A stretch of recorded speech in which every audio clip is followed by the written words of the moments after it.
আমি জীবনে অনেক ফোনের ফাটা গ্লাসের ওসিআই করেছি, মানে ডিসপ্লে থেকে টাচ আলাদা করে নতুন টাচ লাগিয়ে দিয়েছি, কিন্তু এই ফোনটার মতো কখনোই হয়নি। ফোনের ডিসপ্লেটা এমনভাবে ভাঙা ছিল, মানে আমার সহকারীকে সাথে নিয়ে আমার এটা করতে হয়েছিল। আমি যতবার ডিসপ্লেটা কাটার চেষ্টা করতেছিলাম ততবারই সুতা কেটে যাচ্ছিল। তারপরও আমি বারবার এই ডিসপ্লেটা কাটতেছিলাম। ফোনটি এমন মারাত্মকভাবে ভেঙেছে, ডিসপ্লে এবং মাদারবোর্ড সব কিছুই বাঁকা হয়ে গিয়েছিল। সুতা বারবার ছিঁড়ে যাওয়ার কারণে কয়েকবার টাচের ভিতরে সুতা আটকে গিয়েছিল। আমি মুখ দিয়ে এবং প্লাস দিয়ে এটা ছাড়িয়ে নিয়েছিলাম।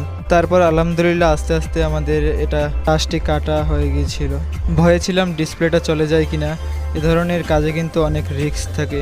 তারপর একবার ফোনটি অন করে দেখেছিলাম, আলহামদুলিল্লাহ ডিসপ্লেটা ঠিক আছে, কিন্তু কিছু কালো দাগ পড়েছে। এই জন্য আমি আবার ডিসপ্লেটা ভালোভাবে মুছে গ্লাস দিয়ে এই কালো দাগগুলো তুলে ফেলার চেষ্টা করছি।